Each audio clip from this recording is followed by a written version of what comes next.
हाँ तो बच्चों, हमने पिछले वीडियो में चैप्टर सेकंड, थर्ड और फोर्थ का परिचय देखा। आज हम चैप्टर सेकंड का गहनता से अध्ययन करेंगे। तो चैप्टर सेकंड, जैसे कि नाम से ही स्पष्ट है, राजा, किसान और नगर, अर्थात भारतीय उपमहाद्वीप में 600 ईस्वी पूर्व से लेकर 600 ईस्वी तक जो आरंभिक राज्य उभर कर सामने आए, उन राज्यों की राजनीतिक स्थिति और आर्थिक स्थिति के बारे में हम इस अध्याय में पढ़ेंगे और साथ ही साथ यह जानने का प्रयास करेंगे कि इतिहासकारों ने उन राज्यों के राजाओं, किसानों और नगरों के बारे में किन किन स्रोतों से जानकारियां प्राप्त की होंगी, कौन से स्रोत उनके लिए सहायक सिद्ध हुए होंगे जानकारी को एकत्रित करने के लिए। तो आइए देखते हैं। हड़प्पा सभ्यता के लगभग 1500 वर्षों के बाद भारतीय उपमहाद्वीप में जो विकास हुए, उन विकासों को निम्न बिंदुओं से हम समझेंगे।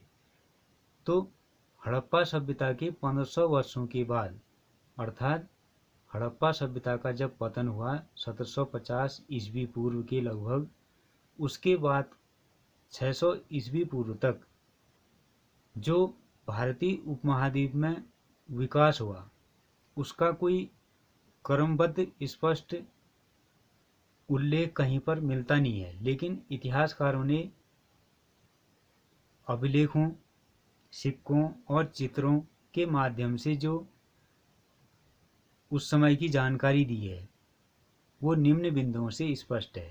पहला, ऋग्वेद का लेखन कार्य।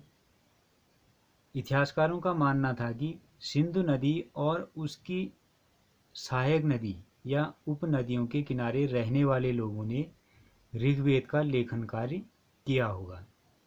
उसके साथ ही इतिहासकार ये मानते थे कि उत्तर भारत, दक्कन पठार क्षेत्र और कर्नाटक जैसे उपमहाद्वीप के कई क्षेत्रों में कृषक बस्तियां अस्तित्व में आई थी। साथ ही साथ दक्कन और दक्षिण भारत के कई क्षेत्रों में चरावाह बस्तियों के मिलने के भी प्रमाण प्राप्त हुए हैं। साथ ही शवों के अंतिम संस्कार के नए तरीके, ईसा पूर्व पहली शताब्दी के दौरान मध्य और दक्षिण भारत में शवों के अंतिम संस्कार के नए तरीके भी सामने आए, जिनमें इतिहासकारों को महापाषाण के नाम से ख्यात प्राप्त जो बड़े बड़े पत्थर के ढांचे हैं वो मिले हैं। और कई स्थानों पर उनने ये पाया कि शवों के साथ विभिन्न प्रकार के जो लोहे के बने हुए उपकरण और हथियार दफनाए गए थे, वे प्राप्त हुए। उसके साथ ही राज्यों, साम्राज्यों और रजवाड़ों का विकास, पूरे भारतीय उपमहाद्वीप में नए नए राज्य, नए नए नगर जो उभर करके सामने आए थे, उनके बारे में अध्ययन करेंगे। और साथ ही यह भी जानेंगे कि इतिहासकारों ने किस प्रकार कृषि की उपज को संगठित करके इन स्रोतों या तरीकों के बारे में उनको जानकारी प्राप्त हुई होगी। और साथ ही जो ये विकास हैं, इन विकासों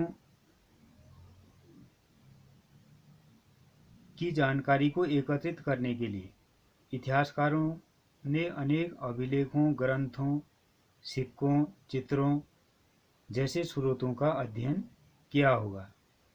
जैसा कि हम आगे पढ़ेंगे, यह एक जटिल प्रक्रिया है, क्योंकि यहाँ पर हमें यह भी अनुभव होगा कि इतिहासकारों ने जो प्राचीन भारत की जानकारियाँ प्राप्त की, उनमें से कुछ जानकारियाँ तो उन्हें पूर्ण रूप से प्राप्त हो गई होंगी और कुछ जानकारियाँ अभी तक अधूरी रही होंगी। तो आइए देखते हैं। प्रिंसेप और पीरदर्शी। प्रिंसेप और पीरदर्शी दो अलग अलग व्यक्ति हैं। भारतीय अभिलेख विज्ञान में एक उल्लेखनीय प्रगति तब हुई जब 1830 का दशक था, जिस समय ईस्ट इंडिया कंपनी का शासन भारत में था। ईस्ट इंडिया कंपनी के ही एक अधिकारी, जिनका नाम है जेम्स प्रिंसेप, उन्होंने ब्राह्मी और खरोष्टी लिपियों का अध्ययन किया और उनका अर्थ निकाला। अर्थात उन्होंने अशोक के लिखे हुए जो अभिलेख और सिक्के थे, जिन पर ब्राह्मी और खरोष्टी लिपियां अंकित थी, उनको पढ़ा और उनका अर्थ निकाला। अर्थ निकालने के बाद उन्होंने ये देखा कि उन अभिलेखों में पीरिदर्शी नाम खुदा हुआ है।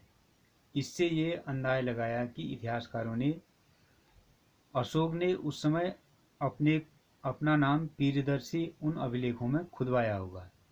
पीरिदर्शी का अर्थ होता है सुंदर मुखाकृति वाला राजा। इसके साथ ही बौद्ध ग्रंथ के अनुसार अशोक उस समय का सर्वाधिक प्रसिद्ध शासकों में से एक था। अब जो ये अभिलेख थे वो होते क्या हैं? अभिलेख उन्हें कहते हैं जो पत्थर, धातु या मिट्टी के बर्तन जैसी कठोर सतह पर खुदे होते हैं, और इन अभिलेखों के अध्ययन को अभिलेख शास्त्र कहते हैं। अब जो ये अभिलेख हैं, इन अभिलेखों के शोध से यह पता चलता है कि भारत की राजनीतिक इतिहास के अध्ययन को एक नई दिशा मिली होगी, क्योंकि उस समय जो भारतीय और यूरोपीय विद्वान थे और उस समय जो शासन करने वाले राजा थे, कहीं न कहीं उन राजाओं की वंशावलियों को पढ़ने में इन अभिलेखों के द्वारा हमें सहायता मिली होगी। इसके बाद देखते हैं प्रारंभिक राज्य।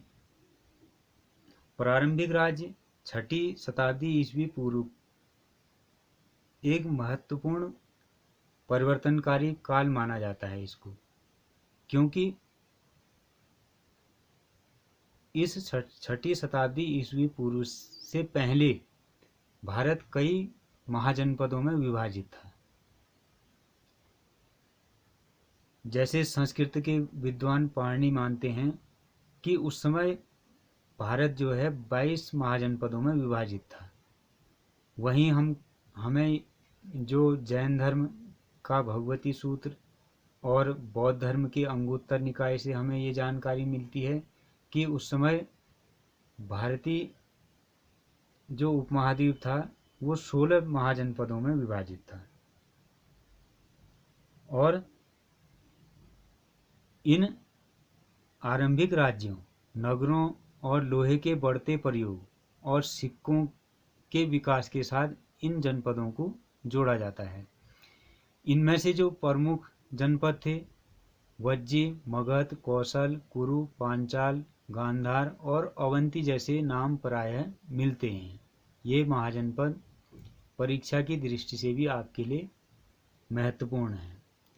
अधिकांश महाजनपदों पर राजा का शासन होता था, अर्थात उस समय अधिकांश महाजनपदों पर राजा शासन करते थे और कुछ गण और संघ के नाम से भी राज्य करते थे, अर्थात लोगों का समूह शासन करता था कहीं पर। इन समूह का प्रत्येक व्यक्ति राजा होता था उस समय। इसके बाद जो हर जनपद, जो ये जनपद प्राप्त हुए 16, इन सभी जनपदों की एक राजधानियां होती थी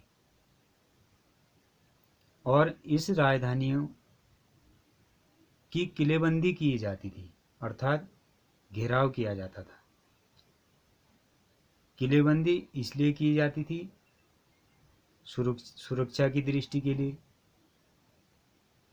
अब इस किलेबंदी को करने के लिए राजधानी के रखरखाव के लिए नौकरशाही की जरूरत होती थी और उस नौकरशाही के लिए धन की आवश्यकता होती थी। कहने का अर्थ यह है कि हमें इतिहासकारों के माध्यम से यह जानकारी प्राप्त होती थी कि इन किलेबंदी में नौकरशाही रखने के लिए उस समय के लोग कहीं न कहीं अपने जो जनता थी, जो जनपद थे, वो अपनी जनता से कर वसूल करते होंगे। और यह भी हो सकता है कि पड़ोसी राज्यों से लूट या धन का पैसा वसूल करके इकट्ठा भी करते होंगे। ये हमें इस समय के बारे में जानकारी प्राप्त होती। अब ये जनपद क्या थे? जनपद का अर्थ एक ऐसे भूखंड से है जहाँ कोई जन अर्थात लोग, कुल या जनजातियाँ अपना पांव रखती थी, अर्थात वहाँ पर आकर बस जाती थी। इस शब्द का प्रयोग प्राकृत व संस्कृत दोनों भाषाओं में मिलता है। अर्थात दूसरे शब्दों में हम जनपद को उत्तर वैदिक काल के उपरांत, जब भारत में विभिन्न जातियां स्थायी रूप से एक निश्चित स्थान पर निवास करने लगी होंगी, अर्थात एक भूखंड पर रहने लगी होंगी, तो उसी क्षेत्र को हम क्या कहेंगे? जनपद कहेंगे। अब अगला आता है, अब जो ये जनपद थे 16, इन्हीं 16 जनपदों में एक सबसे शक्तिशाली जनपद था उस समय का। जो 16 जनपद हैं उनको मानचित्र में दे दिया है, आप इनका एक बार अध्ययन कर लें। अब इन 16 महाजनपदों में सबसे शक्तिशाली जो जनपद था उसका नाम है मगध महाजनपद। ये मगध महाजनपद 6ठी से 4थी शताब्दी ईस्वी पूर्व में आधुनिक बिहार पटना सबसे शक्तिशाली महाजनपद था। क्योंकि शक्तिशाली होने के इसके कई कारण थे। जैसे पहला कारण, खेती की उपज खास तौर पर अच्छी होती थी, क्योंकि इस महाजनपद की जो भूमि थी वो बहुत ही अधिक उपजाऊ थी, इसलिए उन्हें अच्छी खेती प्राप्त होती थी। दूसरा, लोहे की खदानें या खानें प्राप्त हुई हैं, जिससे उस समय उपकरण और हथियार बनाने में इनका प्रयोग किया गया होगा, लोहे का। और जंगली क्षेत्रों में हाथी उपलब्ध थे, अर्थात जंगली क्षेत्रों से हम उस समय ये मगध साम्राज्य को हाथी प्राप्त हुए थे, जिनका उपयोग वो सेना के लिए करते थे। उसके बाद अगला है गंगा और इसकी उपनदियाँ। सिंचाई के लिए पानी, अर्थात जो गंगा और उसकी सहायक नदियाँ थी उससे इस महाजनपद को सिंचाई के लिए पर्याप्त मात्रा में पानी मिल जाता था। और इन्हीं नदियों के सहारे वो नौका द्वारा व्यापार या आवागमन भी आराम से कर लेते थे, और व्यापार करना भी उनके लिए सस्ता और सुलभ था। तो कहीं न कहीं हम देखते हैं कि जो आरंभिक ये 16 महाजनपद थे, इनमें मगध साम्राज्य का शक्तिशाली होने का कारण उस महाजनपद के राजा भी होंगे, क्योंकि वो राजा बहुत ही महत्वाकांक्षी रहे होंगे। अब इसके बाद हम देखेंगे जो हमने अध्ययन किया उसके अभ्यास प्रश्न। पहला है, आरंभिक ऐतिहासिक नगरों में शिल्पकला के उत्पादन के प्रमाणों की चर्चा कीजिए। हड़प्पा के नगरों के प्रमाण से ये प्रमाण कितने भिन्न हैं? दूसरा प्रश्न है, महाजनपदों के विशिष्ट अभिलक्षणों का वर्णन कीजिए। इसके बाद इसमें मैंने इसी अध्याय की काल रेखाएं जो इम्पोर्टेंट हैं इनको एक बार अध्ययन कर लेना, जो आपको पाठ समझने में मदद करेंगी।